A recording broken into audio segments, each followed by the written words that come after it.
마태복음 1장 1절로 6절 말씀 한 절씩 교독하고 마지막 절은 함께 읽겠습니다. 제가 먼저 읽습니다. 아브라함과 다윗의 자손 예수 그리스도의 계보라. 아브라함이 이삭을 낳고 이삭은 야곱을 낳고 야곱은 유다와 그의 형제들을 낳고 유다는 다말에게서 베레스와 세라를 낳고 베레스는 헤스론을 낳고 헤스론은 람을 낳고 람은 아비나답을 낳고 아미나답은 나손을 낳고 나손은 살몬을 낳고 살몬은 라합에게서 보아스를 낳고 보아스는 루옷에게서 오벳을 낳고 오벳은 이새를 낳고 이새는 다윗 왕을 낳으니라. 다윗은 우리아의 아내에게서 솔로몬을 낳고 아멘. 얼마 전에 아들과 공룡 나오는 영화를 봤습니다. 영화 내용도 괜찮았습니다만 내용보다 더 깊이 남는 것이 두 가지가 있었는데, 첫 번째는 변해버린 저의 상황과 모습이었습니다. 이 영화의 출발점이 되는 영화가 93년도에 개봉을 했거든요. 그러니까 시리즈가 이어져 오고 있는데, 그래서 첫 번째 공룡 영화를 본 것이 32년 전이에요. 그때는 대학생이었습니다. 친구들과 같이 봤습니다. 그런데 이제는 아들과 함께 보고 그 아들과 함께 연출이 이랬으면 좋았을 텐데 이 부분은 훌륭했네 하면서 1시간 정도 영화에 대해서 막 토론을 하면서 뭔가 벅찬 게 있는 거예요. 그런데 이와 더불어서 그때는 그래도 여기저기가 더 보기가 좋았었는데 지금은 그때랑 달라졌네 하면서 조금 서글픈 것도 있었어요. 변해버린 상황과 모습이 좀 남았고요. 두 번째는 뭐가 남았냐면 영화 속에서의 여성들의 모습의 변화입니다. 그러니까 93년도의 영화에서는 남성이 주도적인 역할을 합니다. 그러니까 위기를 만나면 남성들이 현명한 선택을 해서 그 현명한 선택을 바탕으로 위기를 벗어나는 거예요. 영화 내용이 그렇습니다. 그런데 거기에 조그만 여자아이가 자꾸만 그 선택을 잘하고 잘 가고 있는데 엉뚱한 행동을 하는 거예요. 그래서 자꾸만 공동체가 위기에 빠집니다. 그래서 그 영화를 볼 때 여자아이만 나오면 얼마나 속이 답답한지, 요즘 표현으로 보면 고구마를 먹은 것 같다 싶을 정도로 마음이 답답한 거예요. 그런데 이번 영화를 보니까요, 완전히 여성의 역할이 달라졌습니다. 리더가 남성일까요, 여성일까요? 여성입니다. 여성이 리딩을 잘할까요, 못할까요? 잘합니다. 그리고 그 리더뿐만 아니라 다른 여성도 능력이 남성보다 훨씬 출중해서 남자가 무엇인가 어리숙해서 어려움을 당하려고 할 때 여자가 척척 돕기도 하고 뭔가 희생이 필요하면 가가지고 딱 해결하기도 하고, 그런 내용이 자꾸만 반복이 되는 거예요. 영화를 보면서 뭘 느꼈냐면, 아하, 영화의 내용이나 묘사가 이렇게 바뀔 만큼 여성의 위상이 확실히 달라졌구나. 예전에는 의존적인 존재에 가까웠다면 이제는 주도적이고 주도적일 뿐만 아니라 훨씬 더 큰 지혜를 발휘하는구나 라고 하는 생각을 했습니다.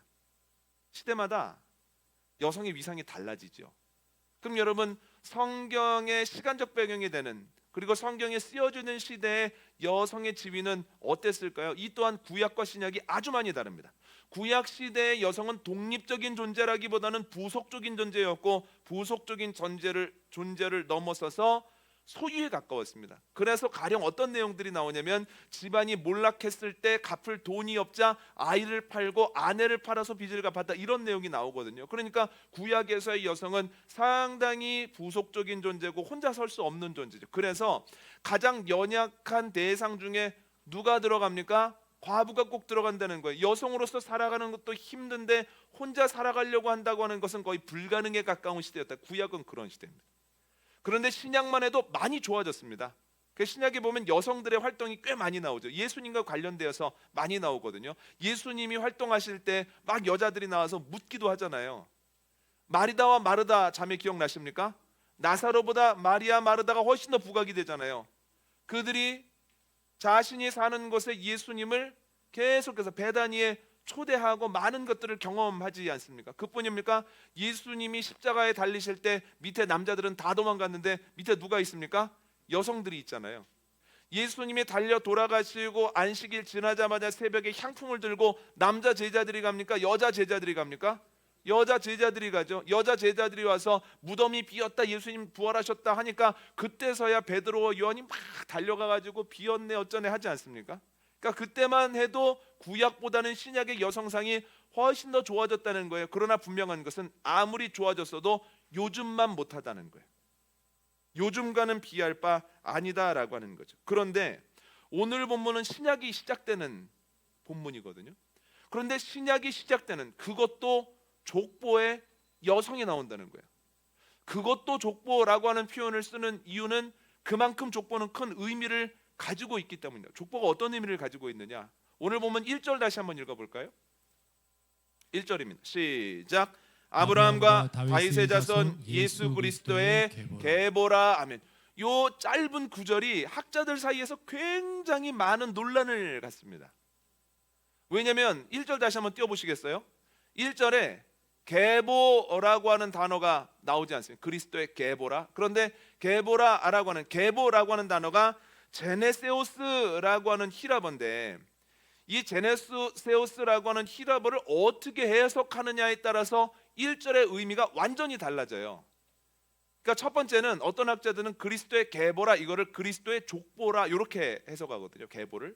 그러면 1절의 의미는 뭐냐면 족보를 소개하기 전에, 2절로부터 16절에 나오는 족보 소개하기 전에 그냥 앞에 써놓는 글이라는 거예요. 이게 첫 번째 해석이에요. 두 번째 해석이 뭐냐면 이것이 예수 그리스도의 기원이다, 오리진으로 해석을 하는 사람이 있거든요. 그래서 이건 어떤 걸 뜻하냐면 예수님이 이 땅에 오시기 전에 족보가 나오고 예수님이 이 땅에 오시는 것을 천사가 예고하는 마태복음 1장, 그리고 마태복음 2장에 나오는 예수님의 탄생, 동방박사의 경배, 그리고 헤롯 때문에 애굽으로 도망간 예수님의 어린 시절. 그래서 1절을 이것이 예수 그리스도의 어린 시절이다라고 해서 이걸 오리진이라고 해석하면 마태복음 1장과 2장을 지칭하는 문장이 된다는 거예요.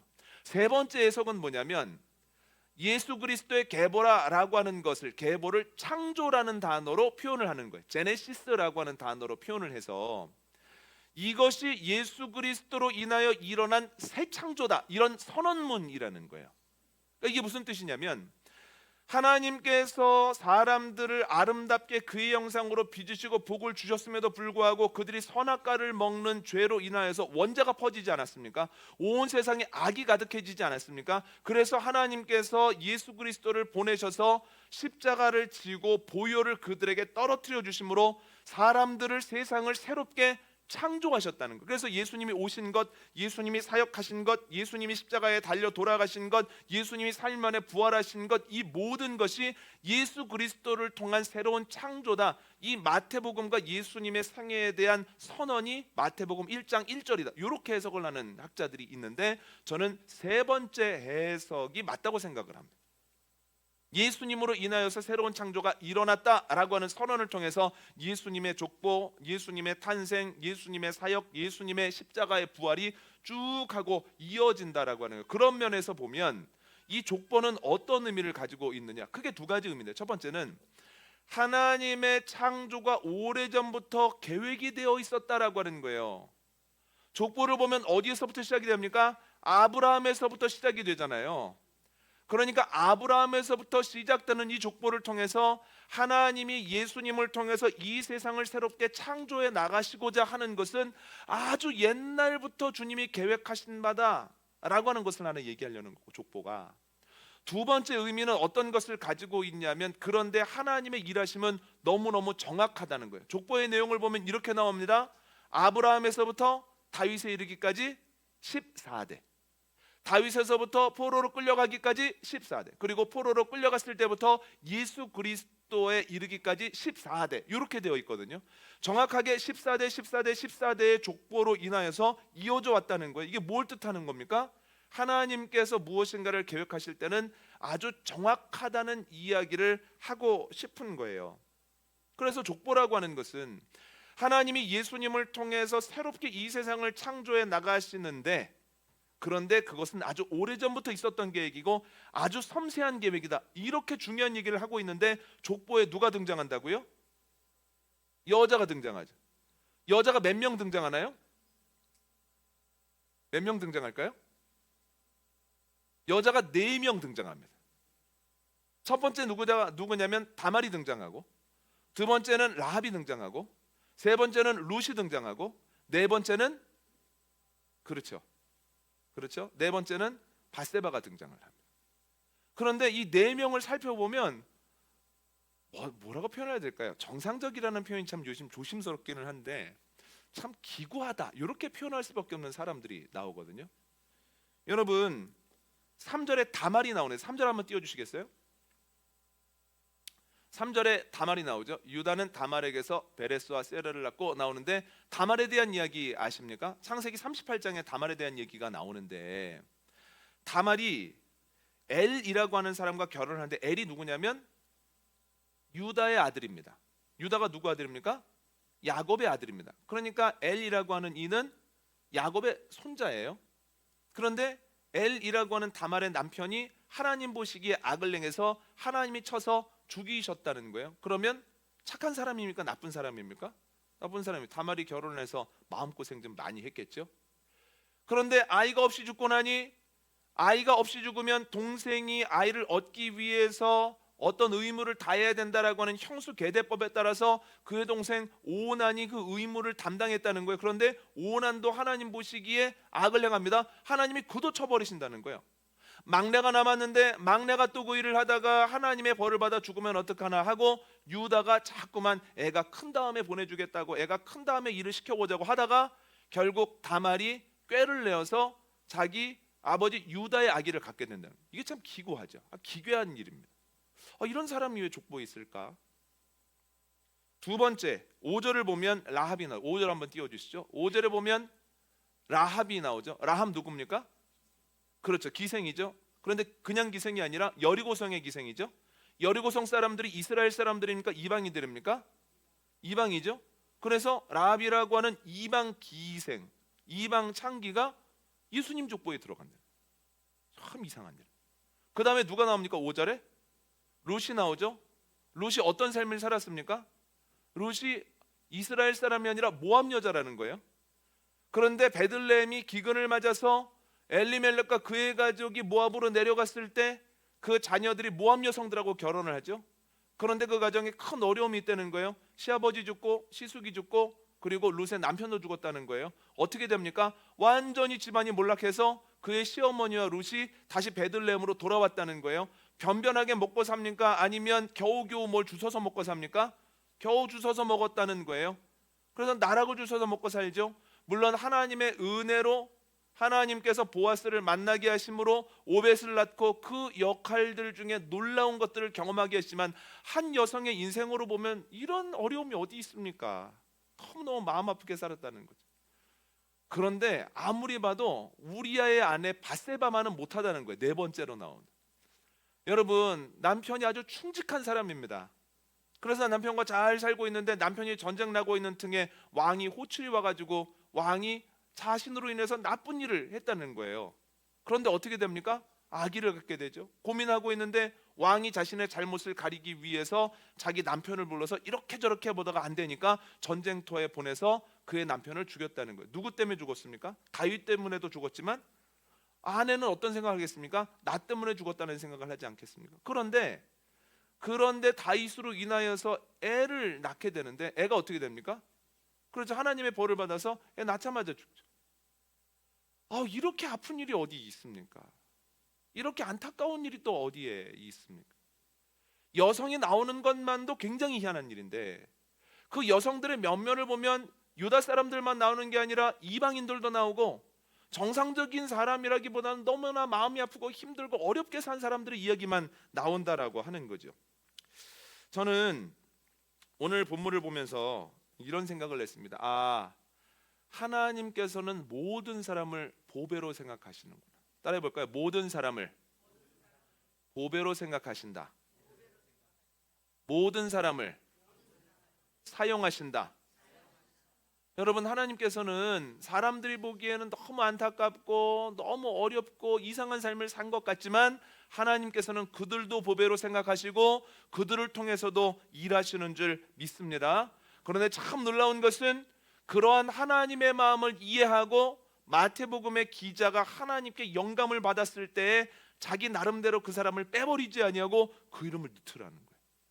얼마나 놀라운 일인지 모르겠습니다. 그래서 우리가 기억해야 될 것, 하나님은 모든 사람을 보배로 생각하시고 모든 사람을 통해서 일하실 뿐만 아니라 이것을 이해하는 사람들을 통해서 하나님의 뜻이 점점 사람들에게 넓어져 간다라고 하는 거죠. 여러분, 모든 사람을 보배로 생각하시는 하나님을 이해하는 저와 여러분 되어주시기를 원합니다.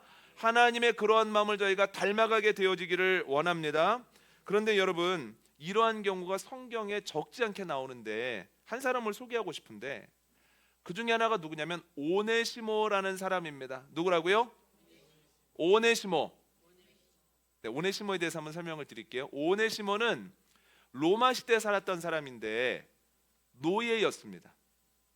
그런데 예전에 로마 시대 때 노예 한 명을 살려면 그 내는 돈이 가축을 사는 돈하고 똑같은 거예요. 그래서 로마 시대에 어떤 얘기가 있었냐면 노예는 말하는 가축이다, 이런 얘기까지 있었거든요. 그러니까 값어치가 얼마 안 되는 거예요. 사람들에게 굉장히 무시당하고 사람들에게 굴욕을 당하는 존재였다는 거예요. 그런데 오네시모라는 사람이 누군가의 노예였는데 왜 그랬는지는 모르겠는데 주인의 것을 훔쳐가지고 도망가 버립니다. 주인의 것을 가지고 훔쳐가지고 도망가면 그 당시 로마의 법으로는 이제는 사형밖에는 방법이 없습니다. 오네시모는 어디에서 건물을 당해서 잡히면 그냥 그 자리에서 바로 넘어가서 처형을 당할 수밖에는 없다는 거예요. 그런데 그 오네시모가 그 자세한 과정은 모르겠는데 감옥에 있는 바울 사도를 만나요. 그래서 바울 사도를 통해서 복음을 받아들여서 예수님의 제자 그리스도인이 됩니다. 그의 삶이 확 하고 바뀌었습니다. 그 모습을 보고 바울이 오네시모의 주인에게 편지를 씁니다. 왜냐하면 이상하게도 바울이 오네시모의 주인을 알고 있었거든요. 그래서 뭐라고 얘기하냐면 이 오네시모라고 하는 사람은 내가 갇힌 중에 낳은 아들이다. 그러니까 그에게 책임도 묻지 말고 그에게 죄를 용서하는 것으로 그치지 말고 그를 종으로 대하지 말고 이제는 형제처럼 아들처럼 대해줘라 해서 편지를 보냅니다. 그런데 그 편지가 성경에 남아 있어요. 그 성경이 뭘까요? 빌레몬서입니다. 왜 빌레몬서일까요? 오네시모의 주인의 이름이 뭘까요? 빌레몬이기 때문이에요. 여러분, 바울이 알고 있는 게 뭡니까? 하나님께서는 종이었던 사람, 과거에 큰 잘못을 했던 사람, 사람이 보기에는 희망이 없어 보이는 사람도 보배로 보시고 그를 통해서 일하신다는 걸 알기 때문에 직접 빌레몬서를 쓰면서까지 그를 받아들여 달라고 얘기를 한 거죠. 간곡하게 내가 갔을 때 정성을 다하겠다 싶을 정도로 좀 받아들여 달라고 얘기를 하거든요. 참 놀라운 게 있습니다. 빌레몬이 순종했을까요, 안 했을까요? 빌레몬이 순종을 합니다. 그래서 빌레몬이 오네시모를 받아들여 주거든요. 그런데 그 뒤로는 성경에 나와 있지는 않는데 유명한 역사서나 교회에 대한 기록을 보면 오네시모를 빌레몬이 받아들이고 오네시모를 굉장히 잘 대접을 합니다. 그래서 나중에 시간이 흐른 다음에 오네시모가 빌레몬이 출석하고 있는 에베소 교회의 주교가 됩니다. 지금으로 말하면 담임 목사가 돼요. 그래서 그의 이름으로 인해서 문서들이 작성이 되고 오네시모에게 가장 충성을 다하고 가장 목회를 하는데 힘이 돼줬던 사람이 누구냐? 그의 주인이었던 빌레몬이라는 사람이에요. 그래서 이 초대교회에서 종들도 당신의 형제처럼 대해라, 종들을 통해서 일하신다라고 하는 것이 단순히 입에서만 나오는 관념적인 얘기가 아니라 실제적으로 이루어졌던 일이라는 거예요. 따라 보시죠. 하나님은 모든 사람을 보배로 생각하십니다. 하나님은 모든 사람을 통해 일하십니다. 그러니까 족보에 나와 있는 4명의 여인도 그렇고 빌레몬서에 언급되고 있는 오네시모도 그렇다는 거예요. 말씀을 마치기 전에 우리나라 사례를 하나 얘기 드리려고 하는데 전북 김제에 금산교회라는 데가 있습니다. 근데 금산교회는 기역자로 지어졌어요. 이렇게 예배당이. 보통 저희는 예배당을 이렇게 일자로 짓는데 이렇게 기역자로 졌습니다. 그래서 이 예배당을 뭐라고 부르냐면 기역자 예배당 이렇게 부르거든요. 그런데 이 기역자 예배당보다 더 유명한 일화가 있는데 1904년 봄에, 그러니까 옛날 얘기니까 저를 보십시오. 1904년 봄에 말을 타고 테이트라고 하는 미국 선교사가 전라도 지역에 전도를 하고 돌아다니는 거예요. 그런데 그가 어디와 어디를 주로 왕래하냐면 전주하고 정읍을 왕래하는 거예요. 전주하고 정읍을. 그런데 거리가 꽤 되거든요. 그래서 그 중간에 쉼터가 있는데 그 중간 지점이 어디냐면 김제의 용화마을이에요. 거기서 쉬다 가는 거예요. 그런데 용화마을에서 제일 잘 사는 사람이 누구냐면 조덕삼이라는 사람이에요.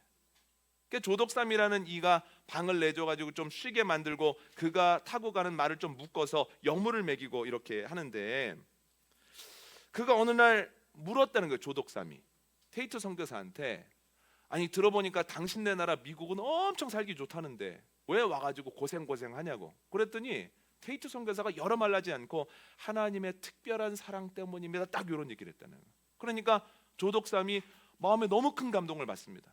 그래서 사랑채를 내줘서 테이트가 이곳에 와서 쉴 뿐만 아니라 예배를 드릴 수 있도록 배려를 하는데, 그게 금산교회의 시작이었다라고 하는 거예요.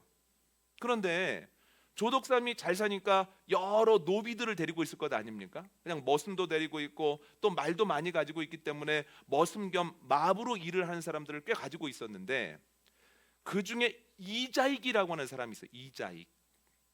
이자익이라고 하는 사람은 어떻게 여기를 오게 됐냐면, 6살 때 부모님을 여의고 얼마나 배가 고픈지 굶어 죽을 것 같으니까 사람들에게 물어서 곡창지대인 김제까지 온 거예요. 다른 데는 먹을 게 없어도 그래도 곡창지대 가면 떨어진 나달이라도 주워 먹겠지 하면서 김제까지 왔거든요. 그런데 조덕삼이 보니까 너무 애가 불쌍하니까 그 아이를 자기네 집 머슴 겸 마부로 이렇게 채용을 해주면서 먹고 살게 해준 거죠. 그런데 보니까 이자익이 꽤 똘똘해요. 그러니까 공부를 가르쳐 주지도 않았는데 남이 천자문 공부하는 것을 이렇게 어깨 너머로 보더니 어느 날 천자문을 잘잘잘잘 외는 거예요. 그래서 조덕삼이 이 친구는 공부를 한번 시켜봐야 되겠구나 싶어서 자기 아들 공부시키는데 이자익을 같이 보내갖고 공부를 시킵니다. 그뿐만 아니라 신앙생활도 같이 할 수 있도록 그렇게 배려를 했거든요. 그래서 주인인 조덕삼하고 그리고 머슴인 이자익이, 그러니까 1900년대 초입니다. 같이 이제 신앙생활을 하는 거예요. 신앙생활을 하다가 둘이 직분을 받습니다. 집사를 받아요.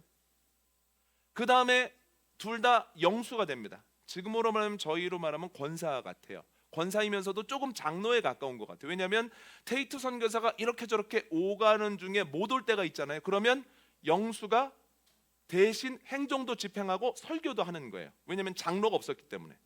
그래서 그 금산교회에 이자익하고 조덕삼하고 같이 영수로 일을 하다가 어느 날 장로를 뽑게 됐습니다. 후보가 2명입니다. 1번 조덕삼, 2번 이자익. 여러분 누가 됐을까요? 이자익이 된 거예요. 여러분 잘 된 겁니까? 큰일 난 겁니까? 큰일 났습니다. 아니 내가 거뎌가지고 이 종놈을 공부도 시키고 이걸 이렇게까지 했는데 나한테 망신을 줘, 멍석을 말아라, 후닥닥닥 할 수도 있는 일이잖아요. 그러니까 큰일 난 겁니다. 그런데 조덕삼이 딱 나와서 이렇게 얘기를 했다는 거예요. 여러분 아주 훌륭한 일을 하셨습니다.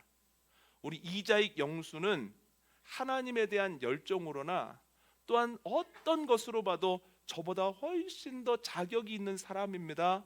여러분 참 훌륭한 일을 하셨습니다 라고 하고, 참 놀라운 게 뭐냐면 이제 장로 이자익과 영수 조덕삼이 같이 일을 하는데 테이트 선교사가 못 오는 때는 대신 장로인 이자익이 단에 올라가서 설교를 하는 거예요.